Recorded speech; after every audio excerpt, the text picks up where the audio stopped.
코인 날씨를 전망해드리는 코인 리포트, 저는 빗썸 박소민입니다. 추위는 없었지만 미세먼지로 답답했던 한 주였습니다. 콘스탄티노플 하드포크의 연기에 영향을 받은 암호화폐 시장도 시야가 답답했던 한 주였는데요. 한 주간의 코인 날씨 지금 바로 시작합니다. 먼저 글로벌 암호화폐 시가총액입니다. 지난 13일 1200달러 선이 붕괴됐지만 다음날 바로 상승하면서 빠른 회복을 이어갔습니다. 이번 주 글로벌 암호화폐 시가총액 평균은 전주 대비 9.45% 하락한 1217억 달러를 기록했습니다. 이번 주 가장 큰 상승을 기록한 암호화폐는 램입니다. 지난주보다 약 30%가량 상승했는데요. 지난해 12월 중순에 램 월렛을 출시하면서 프로젝트에 대한 기대감을 높인 바 있죠. 그 후 기자를 위한 블록체인 저작권 보호 서비스와 지난 17일에 진행된 미덕과 같은 활발한 활동을 통해 램의 가격 상승을 이끌었습니다.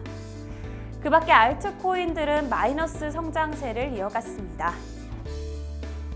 다음은 주간 점유율입니다. 이번 주 시장 점유율 코인들의 판세가 지난주와 엇갈렸습니다. 빠른 성장으로 오미세고가 이번 주 36%의 주간 점유율로 1위 자리를 지켰고요. 모네로가 26%, 대시가 16% 점유율로 뒤를 이었습니다. 이번 주 CME 12호의 주간 시세 동향 살펴보겠습니다. CME 주간 시세 최저가는 3,400달러, 최고가는 4,020달러입니다. 12호의 동향도 살펴보겠습니다.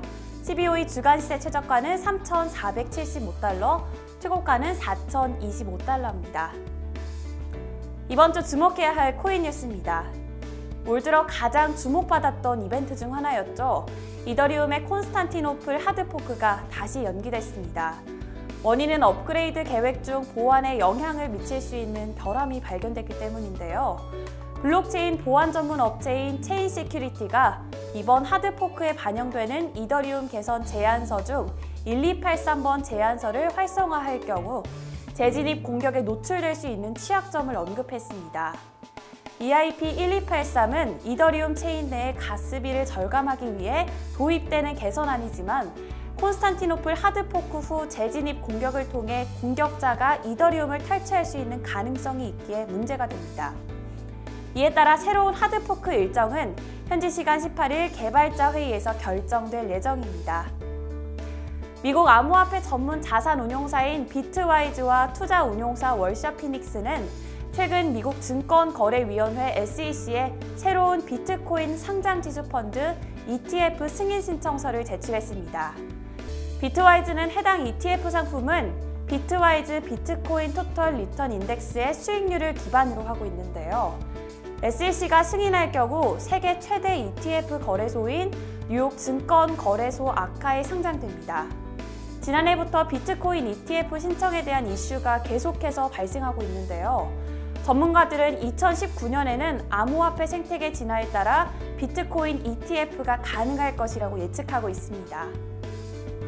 지난 17일 국무조정실 주재로 진행된 ICO 실태조사 결과가 국무조정실 TF 안건으로 올라갔습니다.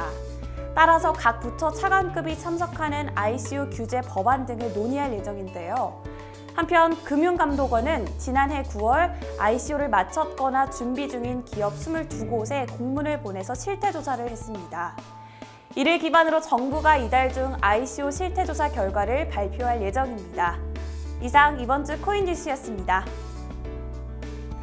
필요한 물건을 암호화폐로 결제하고 휴대폰 번호 입력만으로 암호화폐를 송금할 수 있다면 정말 편리하겠죠? 회원님들이 빗썸에 보유한 자산으로 온오프라인 결제가 가능한 빗썸 캐시 서비스가 그렇습니다. 영화, 편의점, 서점에서도 빗썸 캐시로 자유롭게 결제하고 PC와 모바일, SNS로 어디서든 빗썸 캐시로 안전하고 간편하게 온라인 결제와 송금도 쉬워졌습니다. 일본과 독일, 미국 등 세계 각국에서는 이미 암호화폐가 현금처럼 쓰이고 있습니다. 빠르고 간편한 빗썸 캐시 결제 시스템이 우리나라에서도 좀 더 보편화되길 기대해봅니다. 좀 더 자세한 사항은 빗썸 홈페이지를 확인하세요. 매주 날씨 담아본 코인 소식 빗썸 코인 리포트, 저는 다음 시간에 찾아오겠습니다. 지금까지 빗썸 박소민이었습니다.